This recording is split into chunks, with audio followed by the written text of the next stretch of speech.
Il est 23 h, bonsoir à tous. Merci de votre attention. Voici les titres à la une de l'actualité ce vendredi. Ce vendredi 19 février 2021, un accord de crédit de plus de 160 milliards de francs CFA en guise d'appui budgétaire a été signé entre la Banque mondiale et le gouvernement ivoirien. Représenté par le ministère de l'économie et des finances, cet appui budgétaire vient pour soutenir et renforcer les efforts de l'État dans la lutte contre la Covid-19. 300 000 nouveaux cas de cancer détectés chez les enfants âgés de 0 à 19 ans selon l'OMS chaque année. Vite diagnostiqués, les traitements contre la maladie peuvent s'avérer efficaces. Une de nos équipes de reportage a tenté de comprendre la difficulté vécue et par les malades et par les parents une fois le verdict de la maladie connu. En sport, en football, le candidat à la présidence de la CAF, l'ambassadeur Jacques Anoma, a présenté son projet de campagne ce vendredi 19 février 2021 à l'auditorium du ministère des Affaires étrangères. Jacques Anoma veut donner plus d'autonomie financière et administrative à la maison du foot africain. Voilà pour l'essentiel. Oui, bonsoir à tous et on ouvre ce journal par ce communiqué de la primature de la République. Le Premier ministre Ahmed Bakayoko est depuis hier, donc jeudi en France, en visite médicale. Le chef du gouvernement séjourne depuis hier à Paris, dans la capitale française, pour des raisons de santé. À cet effet, le chef du gouvernement ivoirien effectuera une série d'analyses médicales. Il devrait par la suite observer un temps de repos avant de rejoindre Abidjan. Ici, en Côte d'Ivoire, précisément à Tanda, le ministre de l'Hydraulique a procédé au lancement des travaux de construction du deuxième château d'eau de la ville. Ce château d'eau permettra de résoudre tous les problèmes d'accès à l'eau potable dans la ville de Tanda et de plusieurs localités environnantes, dont Sandégué, Kouassi, Datekro et les villages environnants. Ces travaux de construction du château d'eau et des infrastructures à réaliser pour son approvisionnement vont coûter un peu plus de 20 milliards de francs CFA. Délai arrêté pour les travaux de construction de ce deuxième château d'eau.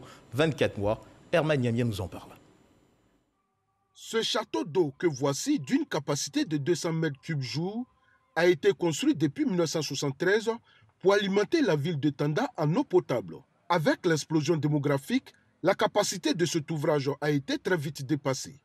Conséquence, les robinets de la ville sont régulièrement secs, obligeant ainsi les populations à se tourner vers les puits ou à parcourir de longues distances pour disposer d'eau potable. À travers ces coups de pelle donnés ici par le ministre de l'Hydraulique et celui de l'Agriculture et du Développement rural, les difficultés d'accès à l'eau potable des populations et sous-préfectures environnantes seront bientôt qu'un lointain souvenir. C'est les bidons de 25 litres que nous chargeons dans les puits, dans les tricycles, pour se promener dans la ville de Tanda, dans les puits. Souvent, même ceux qui ont les puits nous chassent pour nous dire que quand on a nos robinets là, ils ne viennent pas là-bas. Donc, il ne faut pas, on va aller vider leur eau. Donc, vraiment, c'est un sentiment de joie. Ce projet, d'un coût global de 20 milliards 54 millions de francs CFA, permettra de régler les problèmes d'eau potable de Tanda, de Sandégué, de Kouassi Datekro et des localités environnantes. Les villes qui connaissaient des déficits chroniques, le président a instruit de pouvoir les traiter. Nous avons décidé de les traiter par un projet qu'on appelle 12 villes. Et parmi ces 12 villes, il y a Tanda.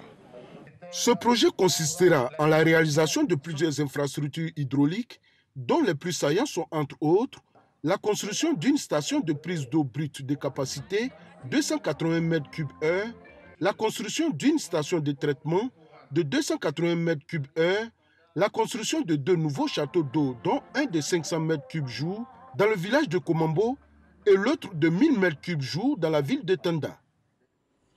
Loin des chantiers de construction, le FIRCA, le Fonds interprofessionnel pour la recherche et le conseil agricole, a été accrédité par le Fonds d'adaptation au changement climatique comme entité nationale de mise en œuvre des projets liés à la lutte contre les changements climatiques. Plusieurs éléments ont milité en sa faveur, par exemple l'expérience acquise en 16 années d'existence et surtout son dispositif organisationnel. Joseph Sekaseka, le ministre de l'Environnement et du Développement durable, s'est rendu au siège de l'organisme pour lui apporter l'appui institutionnel du gouvernement. Lancine Bakayoko. Tous les secteurs d'activité, notamment au niveau agricole, subissent les effets des changements climatiques avec la baisse des rendements. Le Fonds d'adaptation au changement climatique, créé spécialement en vertu du protocole de Kyoto, vise à aider les pays particulièrement exposés, comme la Côte d'Ivoire, à financer des programmes concrets de lutte contre les changements climatiques. La disponibilité des ressources climatiques pour le financement des projets pertinents permettra, à n'en point douter, d'atténuer les impacts de ces changements climatiques. C'est donc une opportunité pour les acteurs des filières agricoles dans la recherche de ressources additionnelles pour financer les projets verts. Cette accréditation du Fonds interprofessionnel de recherche et de conseil agricole offre plusieurs autres opportunités, entre autres la célérité dans l'action et dans les procédures d'allocation des ressources ou encore l'identification des projets. Je suis persuadé que la compétition sera rude, eu égard au nombre important de projets qui sont en attente. Je sais compter sur l'expertise des membres du comité de sélection du FIRCA et en mon département ministériel à travers le point focal des fonds pour l'adaptation dans leur mission de faire bénéficier la Côte d'Ivoire, notre pays, des retombées de la finance climatique par la sélection d'un plus grand nombre de projets bancables. Le FIRCA est la première institution nationale à être accréditée à un fonds climatique financé par les Nations Unies. Le processus d'accréditation s'est déroulé de juillet 2018 à avril 2020.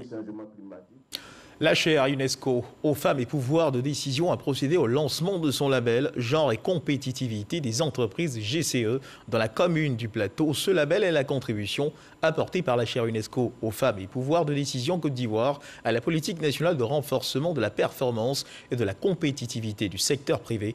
Patricia Oumouitia nous en parle. Propriété intellectuelle de la chaire UNESCO aux femmes et pouvoir de décision, le label genre et compétitivité des entreprises prône à la fois le développement et l'industrialisation basés sur le genre comme outil de performance. Le label genre et compétitivité des entreprises vise à accompagner les entreprises dans la réalisation d'un diagnostic genre de gestion de leurs ressources humaines et de leurs pratiques, toutes conscientes que la diversité et la mixité en milieu professionnel constituent une richesse pour le développement et l'épanouissement de leur capital humain. Le label GCE va créer un environnement pour disposer les hommes et les femmes à affirmer davantage leur potentiel, travailler mieux en équipe, améliorer leur rendement, apprendre à mieux se connaître de manière significative et ce qui va augmenter de manière très significative la productivité interne de l'entreprise. Ouvert depuis 2018, le projet label genre et compétitivité des entreprises a été conduit sous l'expertise du bureau Normes Audit, premier organisme de certification en Afrique de l'Ouest. Chaque année dans le monde, le cancer fait 300 000 nouveaux cas chez les enfants âgés de 0 à 19 ans selon l'OMS, l'Organisation mondiale de la santé. Principalement des leucémies, des lymphomes et des rétinoblastomes. Si la maladie est vite diagnostiquée, les traitements peuvent s'avérer efficaces. L'on estime d'ailleurs le taux de guérison à près de 80%.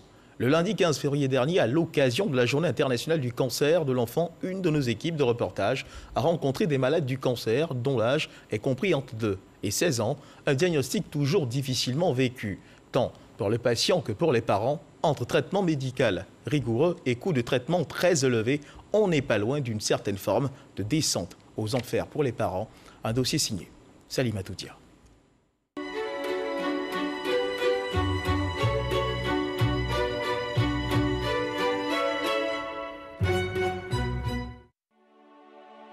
On les appelle des guerriers, des champions, des super-héros. Tous ces enfants qui chaque année dans le monde sont diagnostiqués d'un cancer. À l'unité d'oncologie pédiatrique du CHU de Treichville, Ellie, adolescent de 16 ans, est hospitalisée depuis 2 mois, roulée sous le poids de la maladie. Je me sens lourd et puis je me sens fatiguée. Quand je suis sur la ventre là est lourd, donc je ne peux rien faire. L'élève en classe de 4e à Issia a débuté son combat contre la maladie il y a quelques mois, après avoir senti une douleur au ventre. Ses séjours dans les hôpitaux à Issia, Yamoussoukro, puis Abidjan, il les passera sous les yeux impuissants de son père, Baptiste, planteur, qui est à son chevet. Ça me dépasse, énormément ça me dépasse. Sinon moi je ne sais pas ce que c'est qu'un tunnel. Quand je vois mon fils couché sur le lit de l'hôpital, en tout cas des fois même ça me fait pleurer. Je rentre comme dans la douche, je pleure, je viens. j'essaie de le consoler. Bon, ça va, ça va. Un cas médical adressé à l'unité d'oncologie pédiatrique du CHU de Trècheville.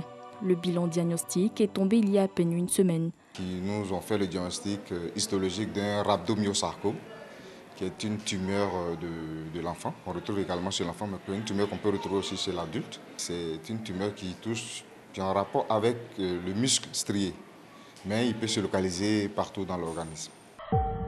Les lymphomes de Burkitt, le rétinoblastome, le néphroblastome et les leucémies sont les principaux cancers rencontrés chez l'enfant. Nous avons plusieurs facteurs favorisants, c'est notamment les facteurs génétiques.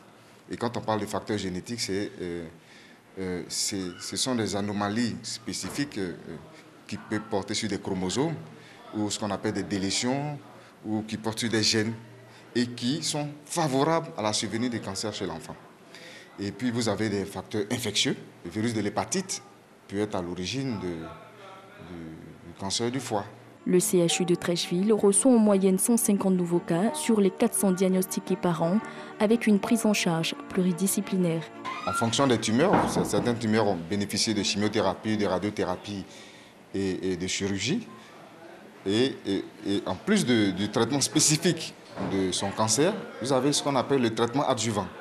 C'est-à-dire qu'on prend en compte tout ce qui est douleur, alimentation. Et nous agissons à ce niveau-là sur le volet psycho-affectif de l'enfant. À 2 ans et demi, Ouri a subi une opération à l'œil droit après avoir été diagnostiqué d'une tumeur orbitaire. On a fait une première opération, on a enlevé la tumeur. Ils sont partis analyser. On dit, c'est une tumeur maligne, malheureusement ça va repousser. Et en moins de 2 mois, ça a repoussé, la tumeur a repoussé, quand ça a poussé l'œil est sorti. Donc après, ils ont opéré encore, ils ont enlevé l'œil. La Benjamine d'une fratrie de 4 enfants est à sa 7e chimiothérapie. Entre traitement et coûts, les parents se disent économiquement à bout de souffle. C'est des enfants avec de grandes maladies. Et puis les médicaments coûtent cher, les traitements coûtent cher, la chimie coûte cher. Chaque 21 000, on paye 400 000. Avant la chimie, on fait analyse de sang. Après la chimie, on fait analyse de sang. Tout ça, il faut payer la chambre. Même cri de détresse du côté de Nadège, qui est déjà à 1 million de francs CFA de dépenses pour assurer le traitement de sa fille de 2 ans, atteinte d'une leucémie. D'abord, même l'examen pour confirmer la maladie va dans les 300 000. Et ça, c'est un peu énorme. Et on a même demandé aux médecins d'essayer de voir combien peut durer le traitement. Ils ont dit que c'est au moins 2 ans de traitement. Et 2 ans de traitement, là, le traitement peut aller dans les 4 millions. Déjà, même avant de faire le bilan des 4 millions, nous-mêmes, on a déjà dépensé dans les 1 million. On n'a pas le choix, mais on fait avec parce que souvent, il ne faut pas se démoraliser. Hein. Quand l'enfant est là, l'enfant te voit en joie, lui aussi, il est en joie.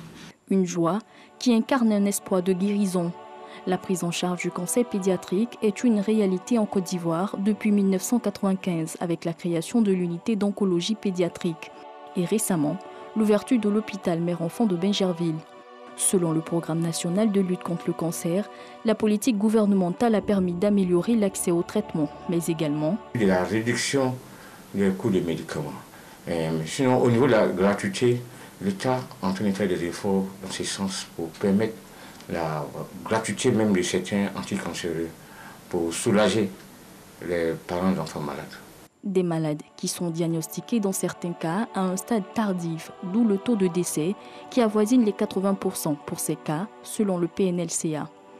La recette miracle reste le diagnostic précoce pour une prise en charge efficiente. Le Burkitt, par exemple, c'est un cancer qui est vraiment chimiosensible et pour lequel, lorsque le patient arrive tôt en consultation, le taux de guérison peut avoisiner les 80 voire 90%. Et vous avez également le néphroblastome qui a un très bon taux de rémission également, qui avoisine les 40 voire 50%. Des efforts restent à faire au vu des objectifs définis par l'Organisation mondiale de la santé qui sont d'assurer au moins 60% de survie pour tous les enfants diagnostiqués d'ici 2030. À côté du cancer, il y a la Covid-19 qui est toujours présente et c'est pourquoi il faut continuer de se conformer au strict respect des mesures barrières.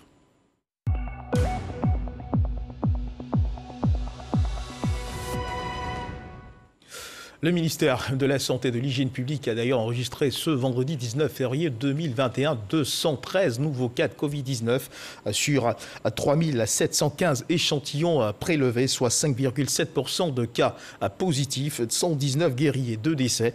À la date du 19 février 2021, la Côte d'Ivoire compte donc 31 825 cas confirmés, dont 30 056 personnes guéries, 185 décès et 1584 cas actifs. Le nombre total d'échantillons est de 398 383.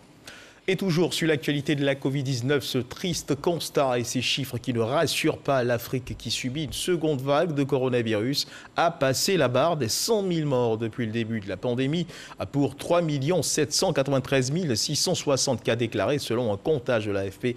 Il faut donc continuer de redoubler de vigilance. Le virus circule toujours. Un appui budgétaire de 160 milliards de francs CFA de la Banque mondiale à la Côte d'Ivoire. Ce vendredi 19 février 2021 à Abidjan-Plateau, un accord de crédit de plus de 160 milliards de francs CFA en guise d'appui budgétaire a été donc signé entre la Banque mondiale et le gouvernement ivoirien, représenté par le ministère de l'Économie et des Finances. Cet appui budgétaire vient pour soutenir et renforcer les efforts de l'État de Côte d'Ivoire dans la lutte contre la Covid-19. Cheikh Koné nous en parle.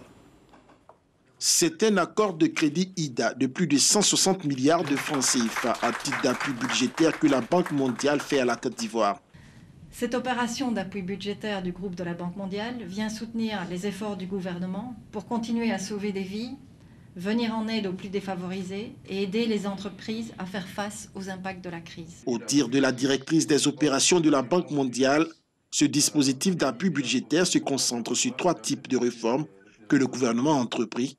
Le soutien aux familles vulnérables, l'accès des PME au crédit à travers la création du fonds de garantie des PME au crédit et enfin, les pratiques de bonne gouvernance et de bonne gestion du plan de riposte économique lié à la crise sanitaire. Tout en rappelant les batteries de mesures prises par le gouvernement au lendemain de la crise sanitaire, le ministre de l'Économie et des Finances a sollicité un appui financier et technique de la Banque mondiale pour la phase urgente de vaccination. Les besoins étant importants, nous avons introduit une requête auprès de la Banque mondiale. Madame la directrice des opérations vient de me confirmer qu'il y a une enveloppe de 50 millions de dollars qui pourrait être dégagée assez rapidement justement pour renforcer en fait les capacités de l'État à acquérir des vaccins additionnels pour vacciner le plus grand nombre de populations. L'appui financier global de la Banque mondiale à la Côte d'Ivoire se chiffre à ce jour à environ 3,2 milliards de dollars, soit près de 1800 milliards de francs CFA. Et sachez que la commission électorale indépendante informe l'ensemble des électeurs, les anciens électeurs et les nouveaux électeurs de 2020, qu'elle procédera en prélude à la tenue du scrutin législatif du 6 mars 2021 à la distribution des cartes d'électeurs dans la période du samedi 20 février au samedi 27 février 2021. Cette distribution se fera au siège des commissions électorales locales, CEL, dont la liste est consultable sur le site suivant www.cei.ci sur l'ensemble du territoire national. Les pièces exigées pour le retrait de la carte d'électeur sont les suivantes: la carte nationale d'identité, la CENI, ou l'attestation d'identité ou le certificat de nationalité ou le récépissé d'enrôlement délivré par l'ONECI ou l'ex-ONI. La commission électorale indépendante compte sur l'engagement et la responsabilité de tous pour le bon déroulement de cette phase du processus électoral. Et pendant que gouvernement et partenaires s'organisent pour faire front face à la Covid-19, le ministre de la Réconciliation nationale, Kwadio Konan-Bertin, lui travaille à fédérer l'ensemble des acteurs sociaux dans le processus de réconciliation nationale. Après les journalistes, le ministre de la Réconciliation nationale a rencontré les organes de régulation. Kwadio Konan-Bertin était ce vendredi matin dans les locaux de l'ANP, l'Autorité nationale de la presse, et l'AAK, la Haute Autorité de la communication audiovisuelle. Franck Kwadio pour le reportage. Réconciliation nationale. Le ministre Kwadio Konan-Bertin multiplie les rencontres. ANP, Cocody, siège de l'Autorité nationale de la presse de Côte d'Ivoire, des échanges avec le président de l'organe régulateur, Samba Koné. C'est notre mission à nous ici à l'ANP de veiller à ce que justement les professionnels du secteur des médias, presse écrite et production numérique, de travailler selon les normes, à savoir la loi 2017-867 et le code de déontologie qui régit le secteur. Et nous sommes donc à votre écoute ce matin pour vous accompagner dans ce secteur de la réconciliation, qui n'est pas une chose aisée. Seconde étape, la ACA, la Haute Autorité de la Communication Audiovisuelle. Maître René Bourgoin, le président, reçoit Kwadwo Konan Bertin. Nous jouons notre partition pour que la réconciliation que vous avez à conduire, à mener, à faire aboutir, que cette réconciliation-là aboutisse. L'ACA veille véritablement à ce que l'équité soit admise. Le ministre de la Réconciliation nationale satisfait de ces différentes rencontres. Il s'agissait, après les journalistes récemment, d'impliquer tous les chaînons du dispositif des médias en faveur de l'effort national de réconciliation. La presse tient une place de choix dans ce processus. Quand on a fini de parler avec les patrons de presse, il me semble qu'il faut également prendre langue avec toutes les autorités nécessairement en charge de la régulation. Ce matin, nous sommes venus donc pour faire un tour d'horizon, nous accorder sur ce qu'il y a à faire en cette période-ci de paix que nous avons choisi, parce que la réconciliation, il faut se le dire, elle s'impose à nous. Engagés en faveur de la cause, les acteurs de la presse, mais aussi délivrer un message. Personne ne peut empêcher qu'un journaliste écrive comme il veut écrire. En déontologie, ils le savent très bien. Tout ce que nous souhaitons, je dis bien nous souhaitons, c'est que dans cette période-là, charnière, qu'ils nous accompagnent par leurs écrits, comme nous demandons aussi aux hommes politiques eux-mêmes qu'ils nous facilitent la tâche par leurs discours, par leurs propos. Donc ce n'est pas que vous seulement les journalistes, c'est tout le monde qui est concerné. Le ministre de la Réconciliation nationale, Kwadwo Konan Bertin, entend les jours à venir densifier les initiatives. La recherche de la paix nécessite l'adhésion de toutes les forces vives. Et l'actualité, c'est également cette autre information qui émane de la CEI. Sachez que la Commission électorale indépendante de la CEI, en partenariat avec le PNUD, avec l'appui du projet d'appui aux élections, organise un atelier d'appropriation et d'information sur le mode opératoire des élections des députés à l'Assemblée nationale à l'attention des candidats et candidates à l'élection des députés du 6 mars 2021.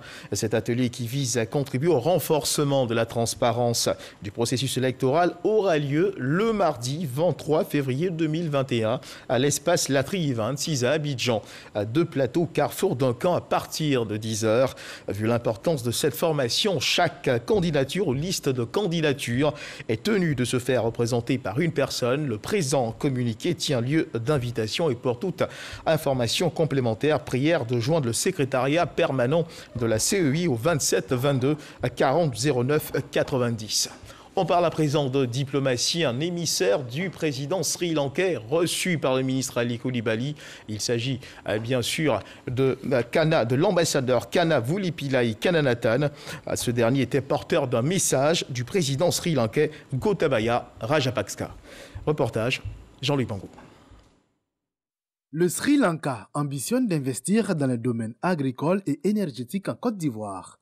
Telle est la quintessence des échanges qui se sont déroulés entre l'ambassadeur Kannanathan et le ministre Ali Coulibaly.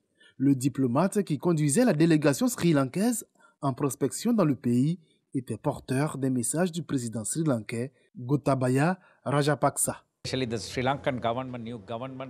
La raison de notre présence ici en Côte d'Ivoire aujourd'hui est d'abord d'accroître nos relations bilatérales. Et en deuxième lieu, nous souhaiterions, n'est-ce pas, investir en Côte d'Ivoire dans le domaine de la transformation des matières premières qui existent ici en Côte d'Ivoire, notamment la noix de cajou, le cacao. Et en dernier lieu, nous aimerions, n'est-ce pas, ouvrir, n'est-ce pas, le secteur des investissements ivoiriens aux hommes d'affaires de notre pays. Établies depuis quelques années, les relations sont au beau fixe. Elles se sont davantage raffermies au cours des dernières années avec des consultations régulières entre les dirigeants. En sport, en football, élection à la présidence de la Confédération africaine de football. Le candidat à la présidence de la CAF, l'ambassadeur Jacques Anoma, a présenté son projet de campagne ce vendredi 19 février 2021 à l'auditorium du ministère des Affaires étrangères. Jacques Anoma veut donner plus d'autonomie financière et administrative à la maison du foot africain. Le point dans cet élément de Salif Ouattara. S'il est élu président de la Confédération africaine de football au soir du 12 mars 2021, Jacques Anoma entend procéder à un audit complet de la CAF, faire l'état des lieux, aller à la recherche de nouveaux partenaires et sponsors.